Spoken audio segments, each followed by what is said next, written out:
Hello, everyone, and welcome into FCC Talk. I am your host, John Rhodes, the Children and Family Minister here at First Christian Church, and joined today by Dan Stribling, the Worship Minister here at First Christian Church. Dan, how are you doing? I'm doing well. How you doing today, John? I'm doing well. I'm glad to be back. FCC Talk has not been happening for a few Yeah, it's months been a now. minute. Yeah, Yeah. we had VBS, we had the summer, and, it's the summertime. A lot of the church staff starts taking vacation and stuff. And so, I mean, it's hmm not uncommon in the summer for there to be weeks where it's just one person in the office the entire week because so many people are on vacation and, doing this, that, busy with kids. And I Sometimes think, that's nice too. It's quiet. yeah, I think I took more than half of all my vacation days in just July this year. I'll get So you I guys was in September. Right, I was gone quite a bit, so I know other people were as well. But you know what? You got vacation days; you need to use them. So that's what we're trying to do. If you don't remember FCC Talk, which by the way, please do like and subscribe if you're watching the video and you're connected to First Christian Church.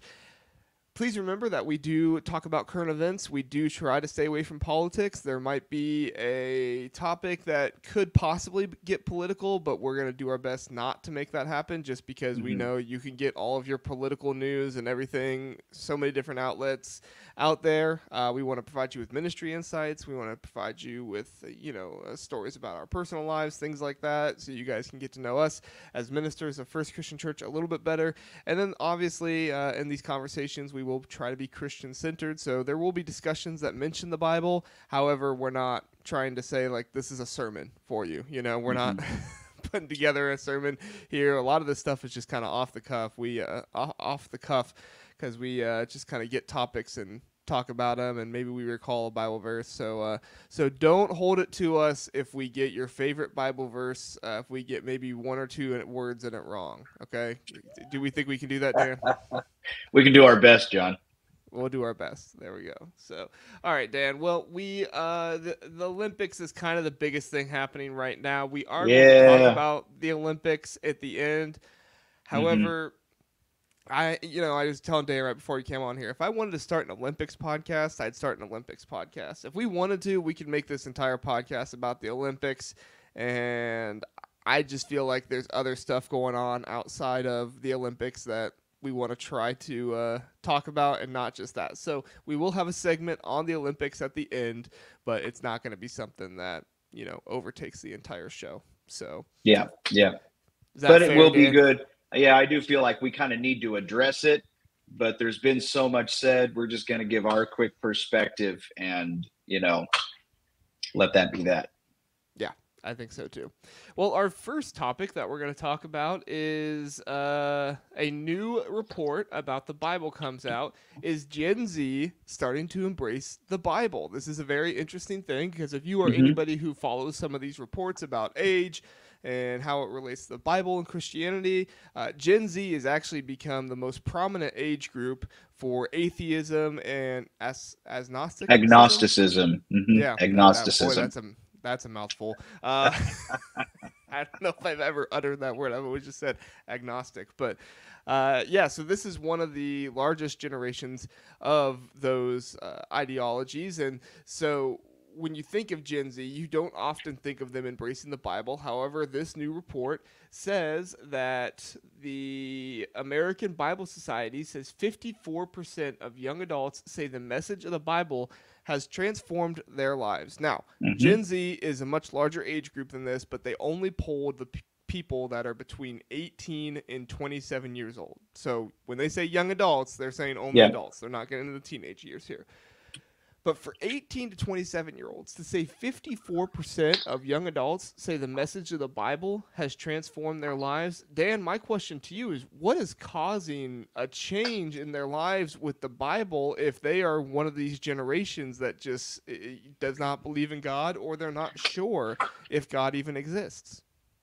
Right. Well, I mean, and that's kind of a broad statement from relevant to say, or for a person to individually say, well, the Bible has changed my life. There's a lot that could mean. I mean, they could be talking to young Muslim kids who, they definitely teach moral lessons from the Bible. They think of, so there could be some of that. Personally, I do have a feeling that the scriptures are beginning to have a greater impact. And I this might sound crazy, but I think it's because of TikTok. I really do. There are so many very I've explored TikTok a bit in the past, and every now and then I kind of pull it up. I watch more like I'm old, so I watch more like YouTube shorts and Facebook reels, old people stuff. But occasionally, I'll flip through TikTok and I'm amazed how many well-meaning Christian people are out there sharing experiences, doing simple Bible teaching, and just kind of flooding TikTok with this, very positive biblical message. I have a feeling that some of that is starting to connect with people. That is kind of the digital mission field, if you will. And so I would think that that's having a pretty big impact. The specifics of it are a little hard to nail down because it's such a broad claim. But if I was making a guess, I would say social media, specifically TikTok, is playing a big role in that. Yeah, I think that's really interesting for you to bring up. CJ and I know, or I know CJ and I have talked about TikTok a few times on here before, and the different channels and things like that. And sometimes, they can get a little very creative to the point where it's like, is this good or bad? But at the end of the day, you are getting the message of the Bible out there, and people are becoming interested in that. So that's right. It is very interesting to hear that. My theory kind of goes along with the fact that there are so many atheists and agnostics out there that, when you grew up in the church and you've always had faith like me, and I know you grew up in the church as well, Dan, I did. I questioned it, but it was never like, I never questioned my faith to the extent where I called myself an atheist or an agnostic. Sure. Everybody's got questions from time to time. I mean, right. But if you are somebody that you grew up and you had no relation to church and you were just an atheist or an agnostic and you came to believe, I mean, yeah, I would describe the Bible as completely transforming my life as well. And so, a part of this to me, it feels like, is the Bible is not just becoming a resource for people or a moral handbook for people like it can sometimes for us who have grown up in the church, but it really has become a living, breathing, instruction manual, idea of the characteristics of God. I mean, something that truly has given a life-saving message to people who did not know God or did not believe in God before that. So to me, when you are at your lowest of lows, not knowing God, and you discover him, that is the most transforming thing that could ever possibly happen. And absolutely, with a generation that has so many people who are atheists and agnostic, there is so much more opportunity for that to happen. Absolutely. Well, and it is all, I mean, it's pretty obvious just from the research too, that this is a generation that is, very, very disconnected, very, very isolated, very, very, we start to get into some really depressing numbers because, we talk about things like suicide rates and depression cases and all this kind of stuff. It's basically, there is so much. The thing is, we look at those numbers and we see hopelessness, right? But what that really is, that is a fertile ground for the message of the gospel to come in and do some incredible things in people's lives. And I think, thanks to, I think Christian people may be kind of catching up with technology, and actually meeting, because that's what you really need. When the scriptures say, go into all world and preach the gospel, right? And then you look at the example of how the early church did that and how they connected with people. I mean, I've got Philippians pulled up right here next to me, and Paul communicating directly with the Philippian church, meeting them where they are. That's really what I think is happening, is that a lot of these young people, I'm sure there's more factors in this, growing up, moving on into the workforce, that sort of thing, but they're being met where they are with the gospel, with the hope that they've been looking for, and God's working through that. So cool. I'm here for it. I want to see more of it. Me too, man. I think it's fantastic. I've always been one of those people where I look at the numbers and say, oh, there's so many people that don't believe in God. Yeah. You know, my dad at one point joked that I have a mission mindset where I look at those numbers and I'm like, ooh, that's opportunity. Yeah. Let's bring the gospel to them. And That's so, right, man. you know, I did not follow in the footsteps of being a missionary in Africa or anything like that, but I did become a minister. So I guess that is your own little mission thing there. But yeah, so very interesting, and I think that's a good positive one because we do have two stories next that I don't think are quite as positive. So I wanted to put a positive Yeah. story in here, Dan. So That's good. Good. Do the good stuff. all right, well, let's get to our next topic. Our next topic is the movie Deadpool and Wolverine. Yep. If you've not heard of this movie, it's most likely because it is R-rated. Well, I assume it's R-rated, right, Dan? I've It not is. Oh seen yeah. it. Very hard Yeah, R. Yeah. yeah. Deadpool typically anything involving Deadpool is. Well, the movie's facing some backlash for mocking Jesus and allegations of blasphemy. And, you know, we're not going to play any clips on here because YouTube would take us down right away. Nor do Yep. I really want to play clips of it because I've seen them and thought, that's not good.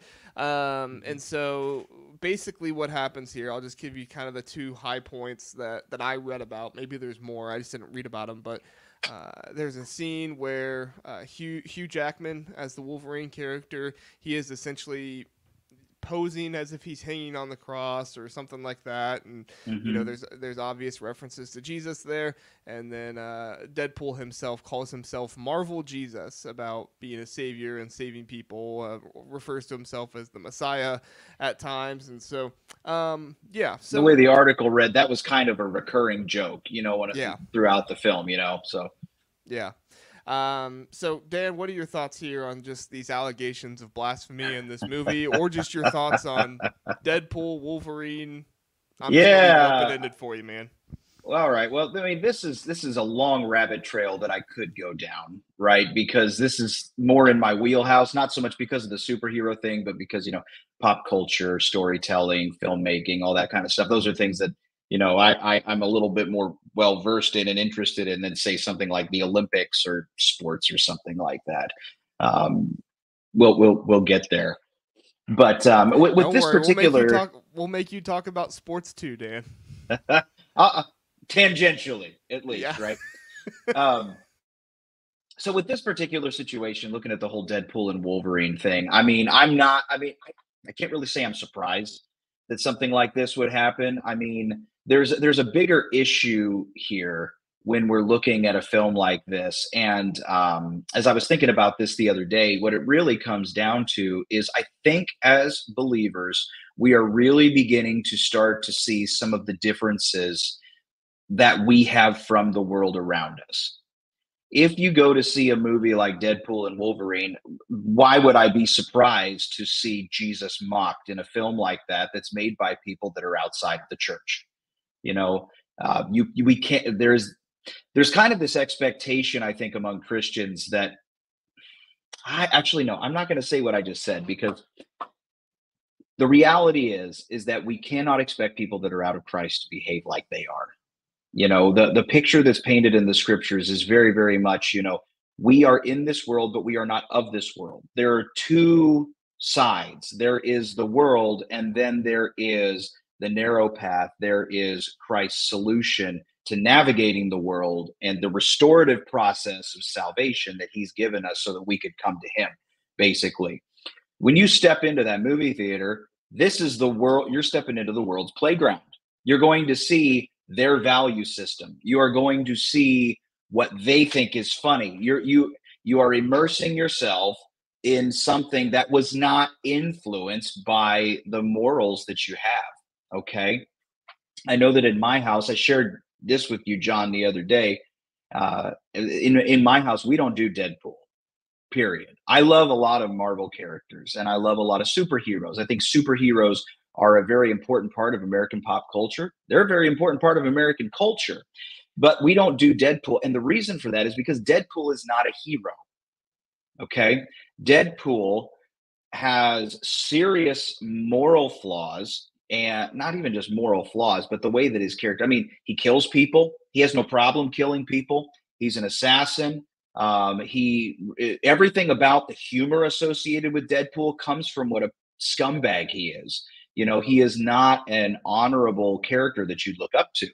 There was kind of this understanding many years ago in the infancy of this American superhero phenomenon where we idolized heroes that personified who we wanted to be.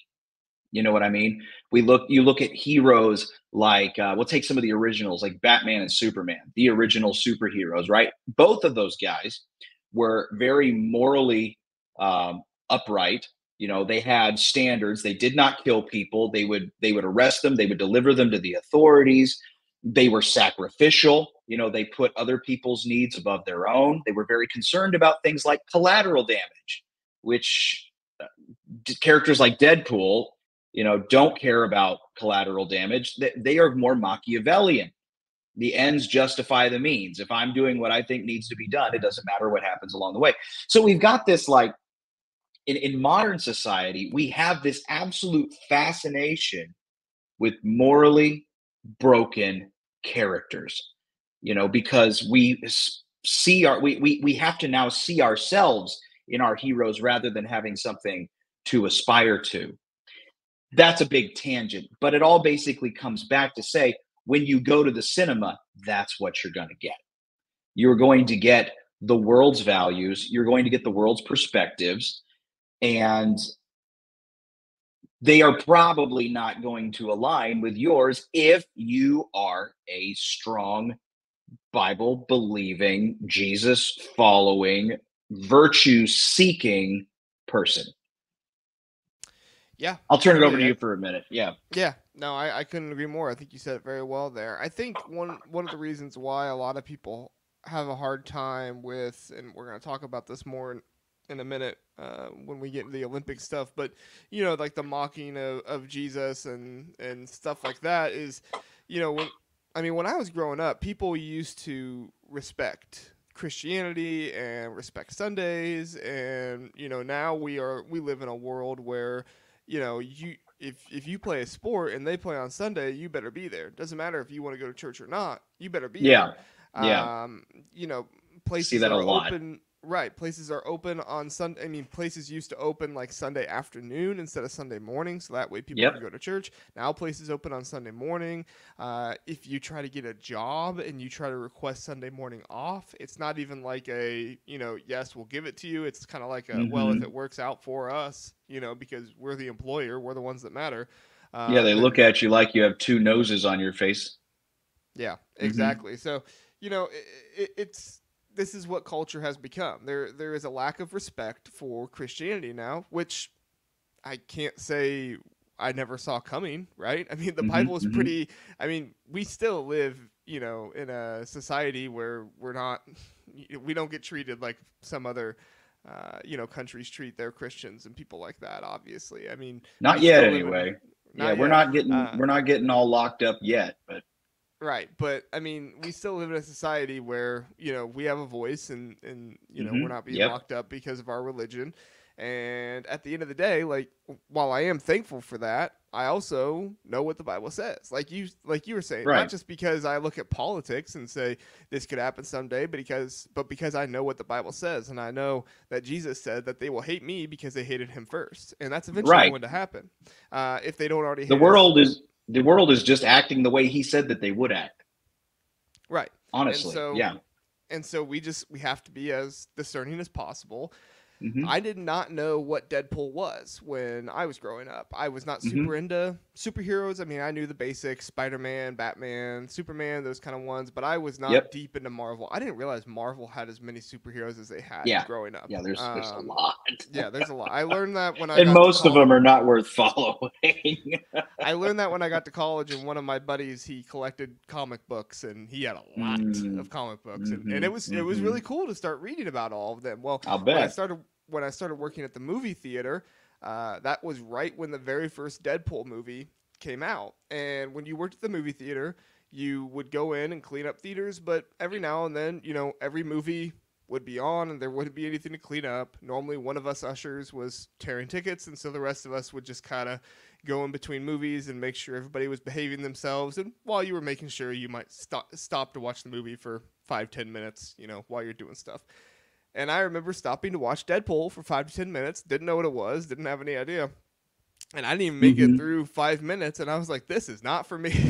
I'm Right. out of Yeah. here. Yeah. Yeah. This, it just had no interest in it at all. And because I thought this does not align with me morally at all. This is not a Right. superhero. This is somebody that is just, he has, I don't even know. Does Deadpool have superpowers? I don't even know.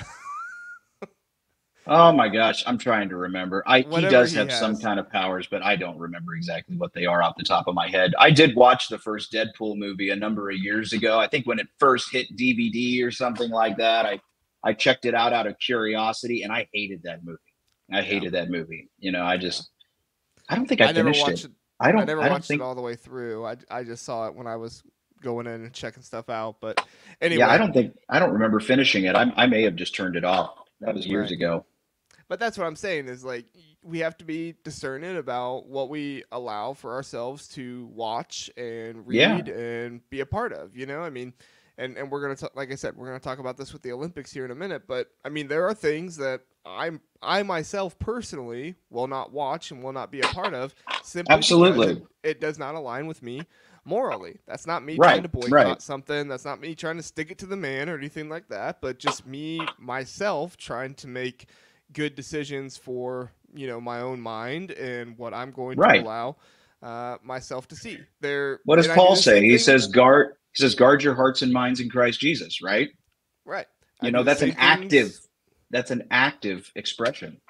Exactly. I do the same things with my kids. There Hmm. was a show that Lottie used to watch a lot, and the creator did something that I felt like I personally disagreed with. Now, she never did Hmm. anything like that in her shows, but I thought to myself, well, if she's willing to do this outside of her shows, eventually it's going to make its way into her shows. And I don't sit Hmm. and That's watch right. shows with Lottie enough to be able to pick up on every little thing that happens. Right. So I have to be able to discern what's going on and actually do research to figure things out. Anyway, not That trying to tell people how to actually, live their lives, just saying that's how I run yeah. mine. Exactly. Well, and honestly, John, this is one of those issues that I think needs to be a little more addressed. And I'm not going to make myself some kind of paragon of morality here, but I do really think that as we look at the stuff that we consume, that's like the modern word, right? We talk about consuming media a lot and that sort of thing. Right. Movies we watch, the music we listen to, all that stuff that like when we were younger we used to get harped on about all the time. The thing is, I will never. I got to be really careful how I say this because it's going to sound very, very judgmental. But I am amazed. I am amazed frequently at the things that fellow Christians will consume without seeming to think that there is a consequence to their consuming it.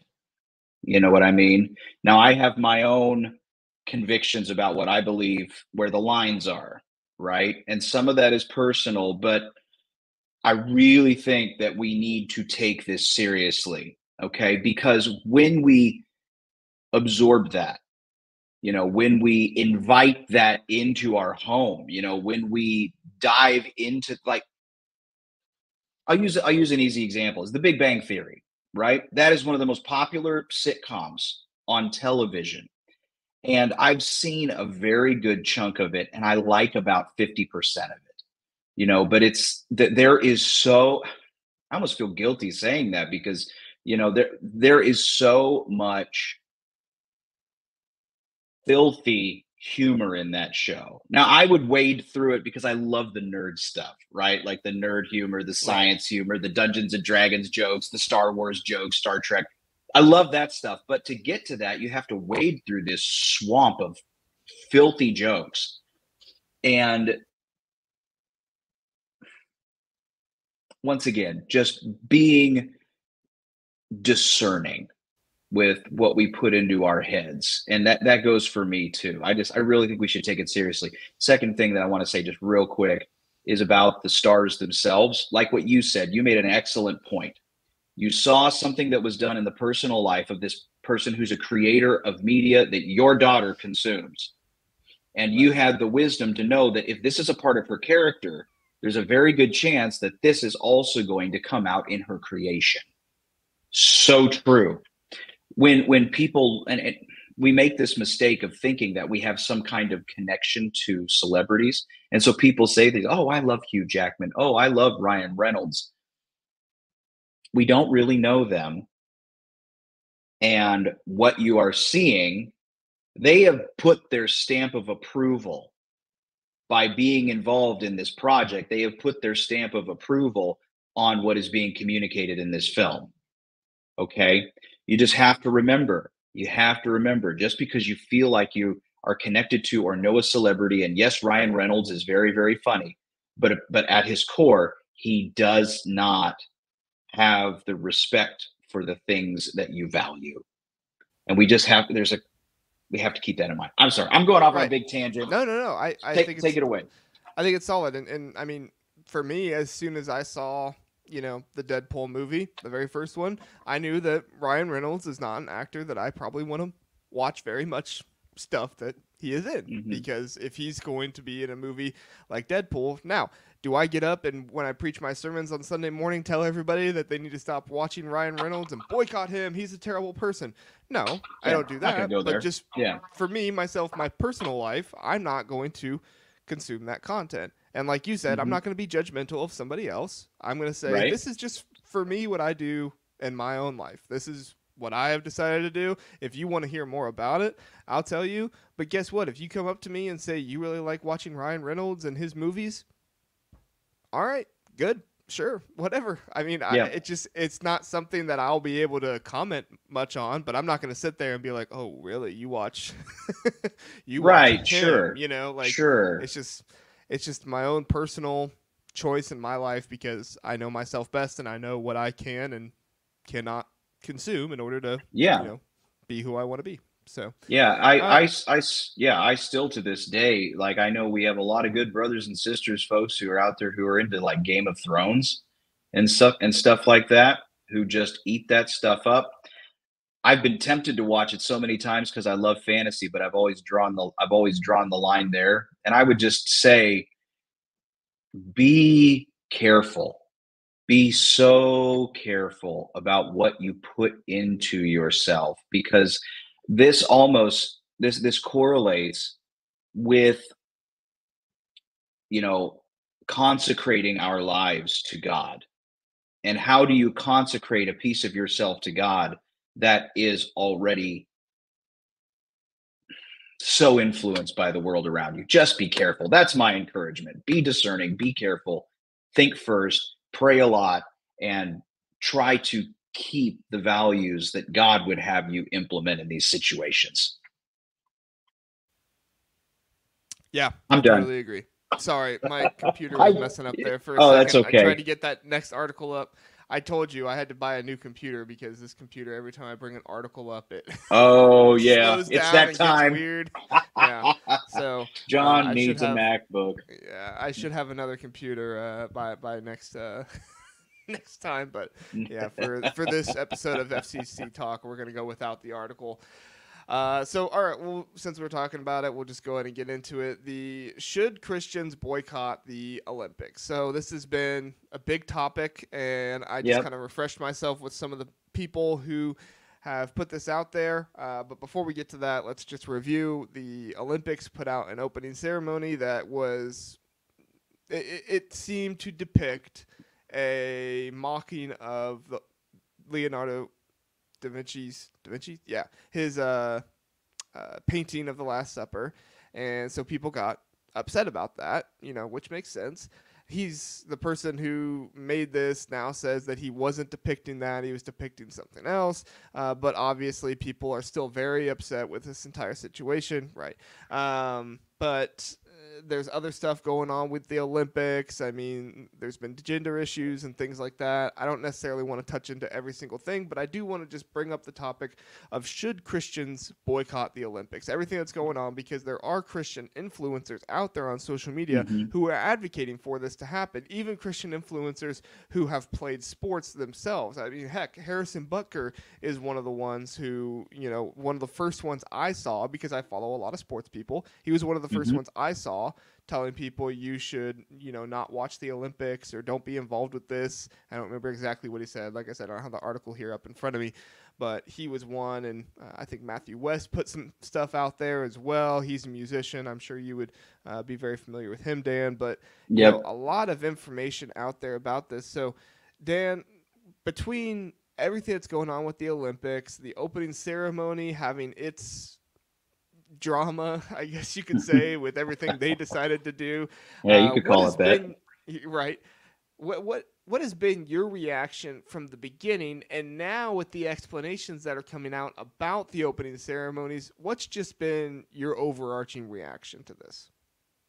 Overall, I mean, it's actually kind of similar to the last topic, with the whole Deadpool and Wolverine thing. I mean, I'm not surprised that something like this would happen, especially considering the world we live in. I didn't have the reaction of, shock to it, just because it's like, well, that kind of makes sense. I mean, because people outside of the church, that they don't value what I value. God, Christ warned us years ago that people would act in a way that was, against it. So it wasn't a big surprise to me. I've looked into it quite a bit. I do. It's not that I don't care. I'm not a big fan of the Olympics anyway. I think the Olympics You're themselves not are. a big sports fan, I'm not a anyway. big sports guy. I think the Olympics are kind of silly, and I think that the way the Olympics are structured, in terms of, where the money goes, that sort of thing, I think the whole thing's just really weird. It's an odd event. But it's also one of the oldest human traditions that I think we have on this planet. So, or at least it was resurrected 100 years ago, something like that. Yeah, Um, I Hit me with your question again, because I'm kind I of just your overarching wandering off in the reaction. weeds.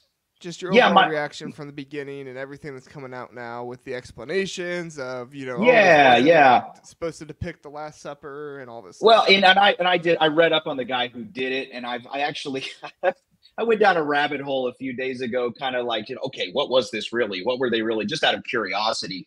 And were they intentionally mocking the Last Supper? It doesn't matter. You know what I mean? I mean, in the arts community, if they weren't, if they were so tone deaf that they did not have that in their mind, but they didn't see it. They didn't see the similarity. These are supposed to be people. These are supposed to be, because the people that created this they're not sports people. They're artists. These are people that are supposedly more into art and culture than I am. And I look at that and I go, well, that's the Last Supper. So you can't tell me they didn't see it, right? Some of the wardrobe malfunctions that happened during that. I mean, whether it was directly mocking it or not, it did. And they were tone deaf for not seeing it. And even then, it was a celebration of depravity and hedonism.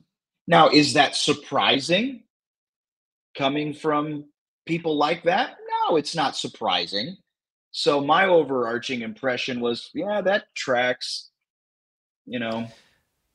Yeah, I agree with you. I mean, it doesn't surprise me, especially knowing that it's France, and France is, not a Christian nation. I mean, Islam is spreading Well, even what more there than what we're Christianity seeing, is. that is a celebration of current Western values.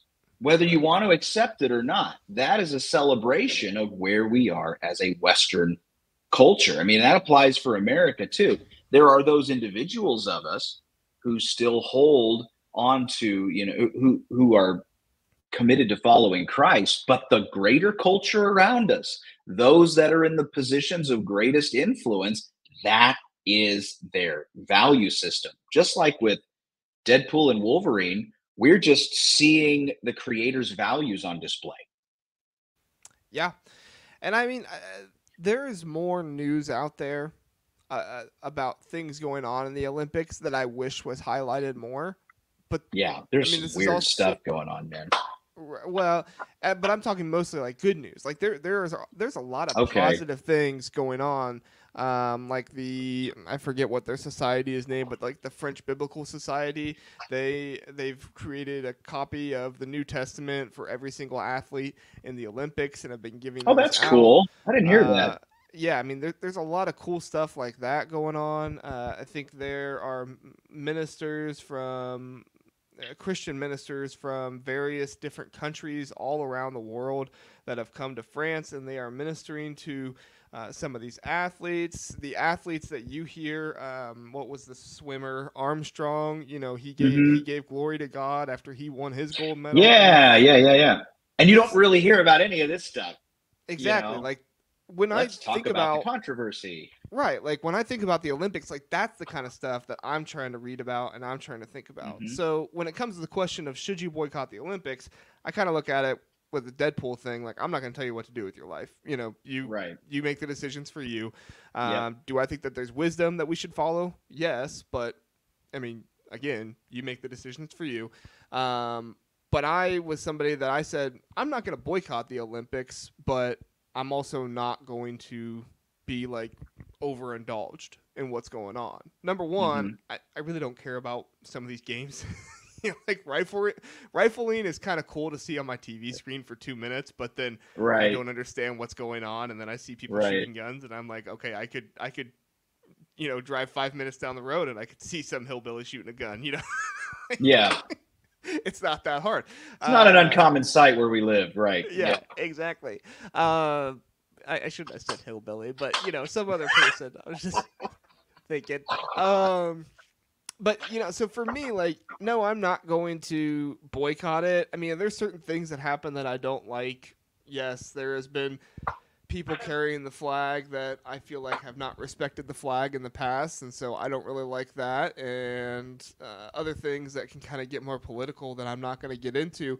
But at the end of the day, the stories of people handing out Bibles, ministers going and talking to the athletes, athletes giving praise and honor and glory to God for their gifts and talents that they have that they were able to utilize so that way they could have these great accomplishments. Like that's what I'm going to give my time and my thought process to. The other stuff, Hmm. you know, I'll know what's going on, but at the end of the day, I'm not going to let it sit in my mind. I'm not going to sit Right. there and be upset with it because I just don't want to be upset. I'd rather look at the positive things and say, let's have more of that. I think that that's a really good angle. I think from the conversation we've had, I'm detecting a bit of a theme. The first part of the theme is that we fundamentally live in a world that is, not our home. The values that are espoused around us do not necessarily match up with the values that we're given in our relationship with Christ. Okay.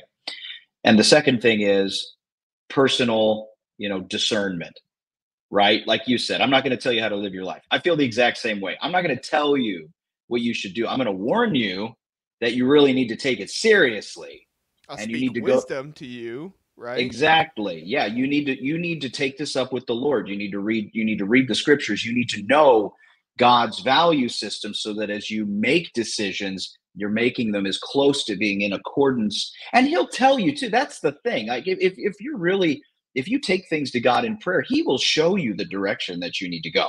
Okay.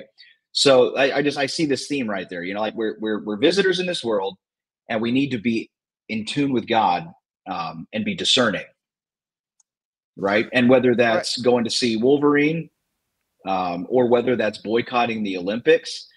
I mean, I'm not going to have anything to do with the Olympics, but I also know that I've got reasons for that beyond the controversy, right? I just don't Right. really like the Olympics, but there's also a lot of athletes who worked really, really hard to get there. And I've heard the opinion that, it's not really fair to them because France did something stupid, so we don't support Americans. You know what I mean? So Right. once again, you make the call. Right. And that's the thing too is like do I really like we talked about this in staff meeting, me getting upset and screaming about it and boycotting it, you know, again, this is just my thought process. You feel free to do whatever you want yourself, but the way I look at it as like we're called not to get upset with people and chastise them. We are called to try to lead them to Christ.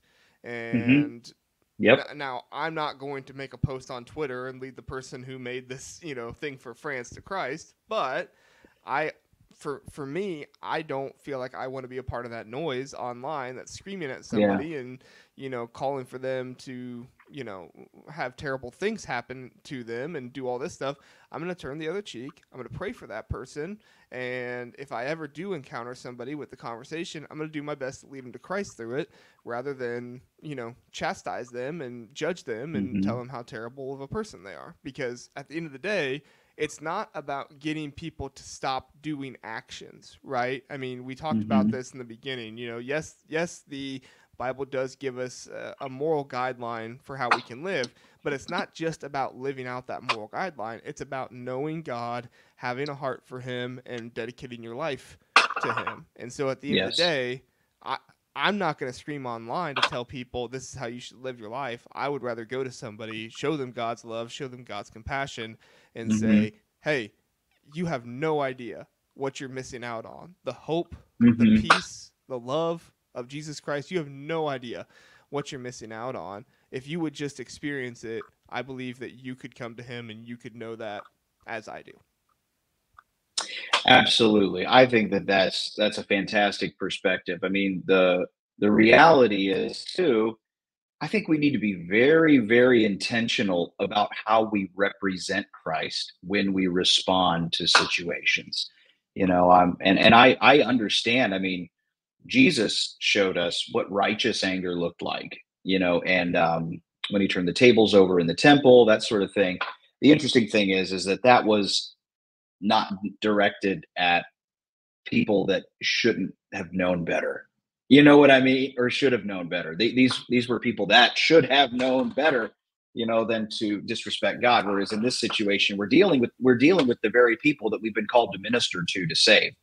So we do need to be very, very careful about how we represent Christ, because our ultimate goal is to share the gospel and be bridge builders rather than barn burners.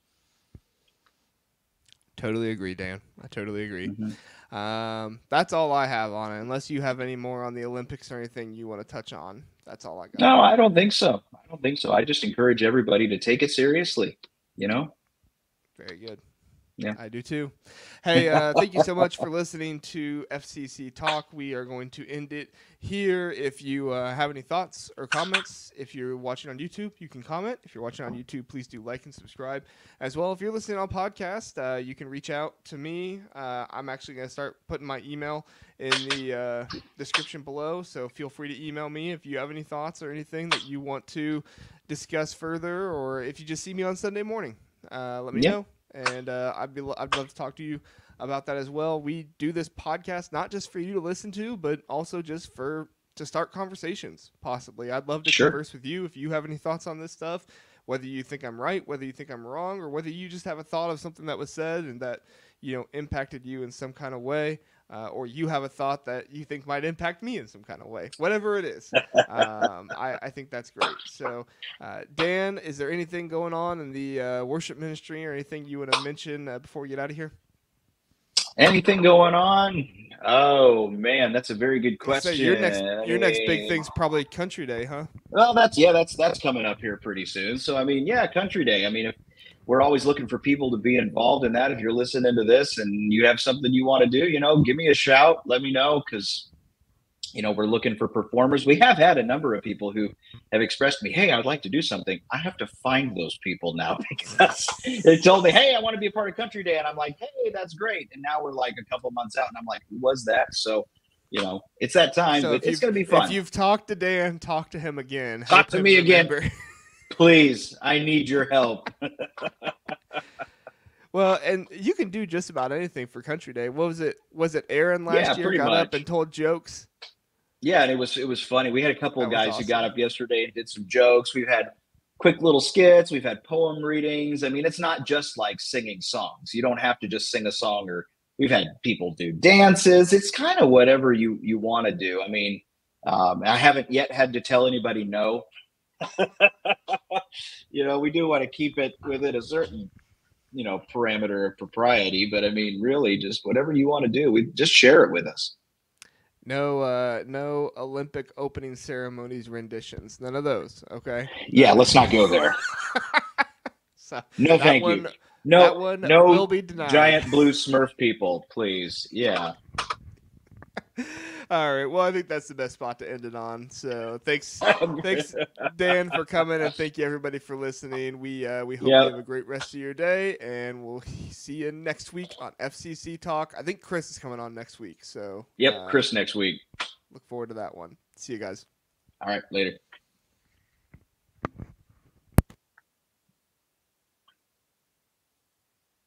We good? It says it's still